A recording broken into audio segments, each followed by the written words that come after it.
Alors, prenons la suite du cours. Donc, la suite du cours, qu'est-ce que c'est? On va travailler sur la page 2 avec la norme d'un vecteur, c'est-à-dire la distance entre deux points. Donc, la norme d'un vecteur, si jamais je trace un vecteur U, part d'un point à un autre point, on a dit que la norme, c'était cette distance, la distance entre les deux points, entre les deux extrémités de la flèche. Donc ça, on l'avait dit, mais on n'avait pas encore appris à le calculer. Et il y a une propriété qui nous dit que lorsque U a pour coordonnées x, y, la norme de U, c'est tout simplement racine carrée. Alors la norme, ça se note avec les doubles barres, là, comme on voit. Ça veut dire norme de U. Ça se note, ça c'est égal à x carré plus y carré, le tout sous une racine carrée. Si vous voulez une idée de la démonstration, qu'est-ce qui se passe ici? C'est-à-dire que je décale de x vers la droite et je monte de y. C'est ça les coordonnées de vecteur. Autrement dit, là, si jamais on s'intéresse à la figure que je viens de tracer, c'est un triangle qui est rectangle. Et donc finalement, on va faire comme du Pythagore. Donc côté au carré plus côté au carré, c'est égal à le côté que l'on cherche au carré. Et donc je prendrai la racine carrée pour trouver le côté qu'on recherche, et on va trouver exactement cette formule-là. Du coup, on va l'appliquer à AB.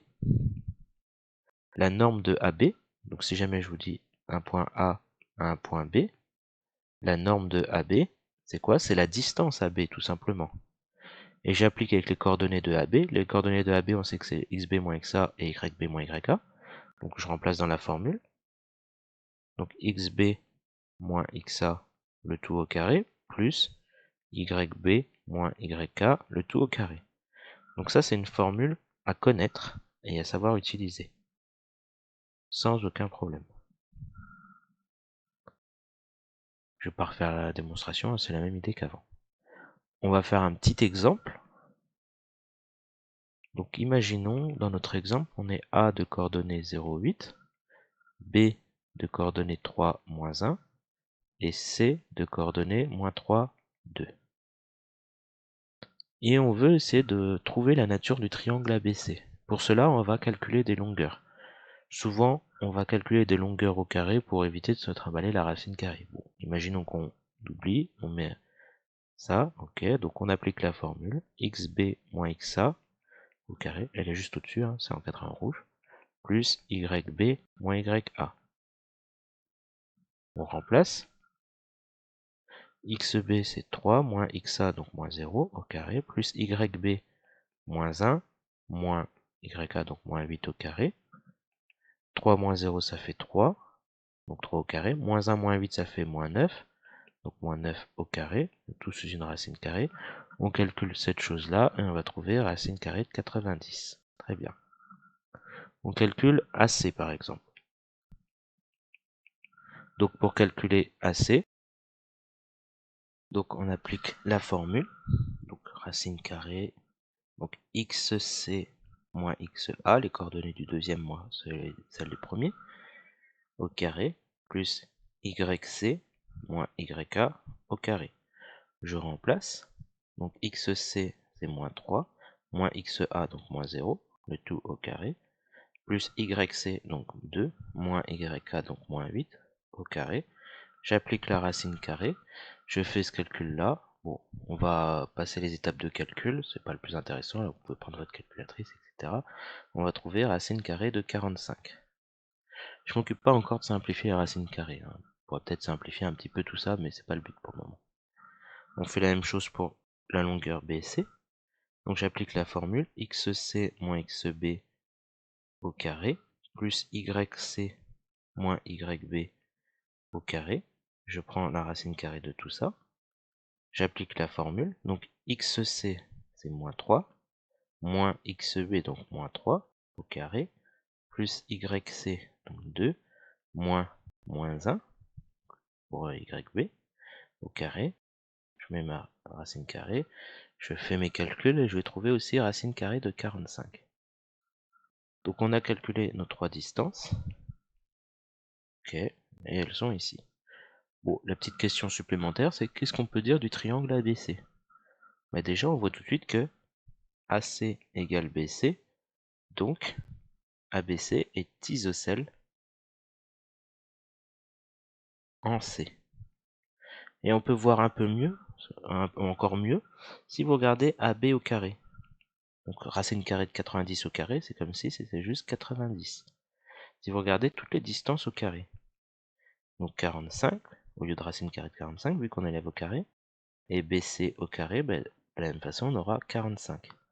Donc, vous remarquez ici que AB au carré, c'est égal à AC au carré plus BC au carré. C'est-à-dire que 45 plus 45, on trouve bien le 90. Et ça, le théorème de Pythagore nous dit, donc la réciproque, hein, donc, d'après le théorème de Pythagore, ou d'après sa réciproque, comme vous voulez,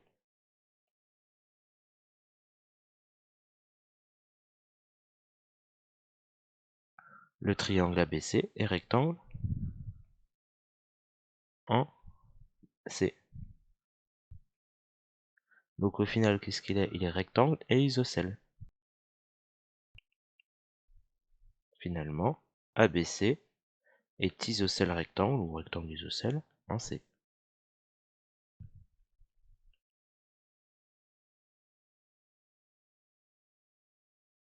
Voilà. Donc ça, c'est ce qui vous permet notamment de calculer des distances et pourquoi pas aussi faire de la géométrie avec Pythagore, etc.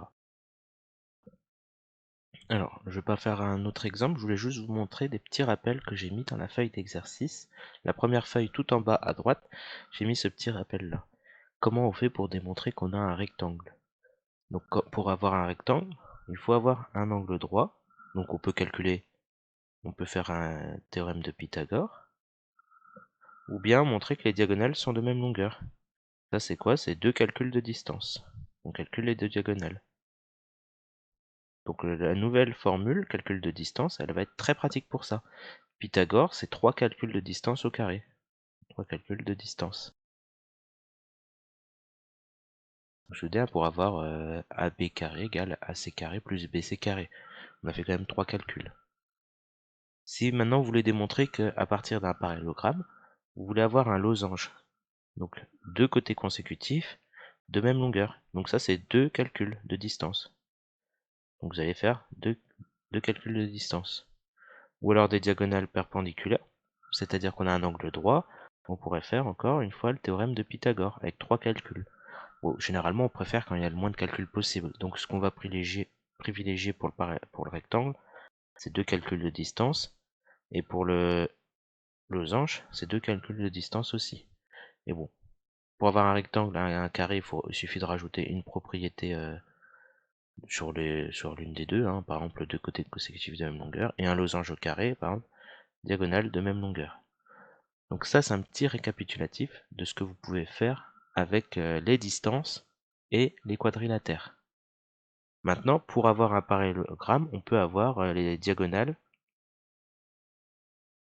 qui se coupent en leur milieu. Je vais pas tout écrire, mais vous avez compris l'idée. Et ça, c'était l'objectif de l'exercice 1, 2 et 3. Je vous remontre. L'exercice 2, ce qu'on a fait, c'est qu'on a démontré que c'était ABCD est un parallélogramme ou non en regardant les diagonales. Donc les milieux des deux diagonales. Et donc une fois qu'on a démontré que c'est un parallélogramme, on pourra démontrer que c'est un rectangle en regardant la longueur des deux diagonales, pour regarder si c'est un losange, en regardant deux côtés consécutifs s'ils ont la même longueur. Donc on fait deux calculs de distance. Donc ce que je vous demandais du coup, c'est de regarder l'exercice 5. L'exercice 5, donc c'est démontrer qu'on a un parallélogramme. Donc ça, c'est CF exercice 2, donc avec les milieux. Démontrer que le triangle ABC est rectangle. Donc ça, c'est on calcule les distances. On calcule 3 distances. Et vous essayez de voir ce qu'on peut en déduire si on a un parallélogramme avec un angle droit, par exemple. Vous pouvez faire référence au petit schéma. Et enfin, l'exercice 6, vous pourrez reprendre, c'est la même idée. Donc vous aurez sûrement un parallélogramme, rectangle, losange, etc. Et pour démontrer ça, vous reprenez le petit schéma que je vous montre ici. Donc par exemple, comment avoir un losange, c'est un exemple. Qu'est-ce qu'on fait? On démontre qu'on a un parallélogramme. Et comment on fait pour avoir un parallélogramme? Donc par exemple, le milieu des deux diagonales.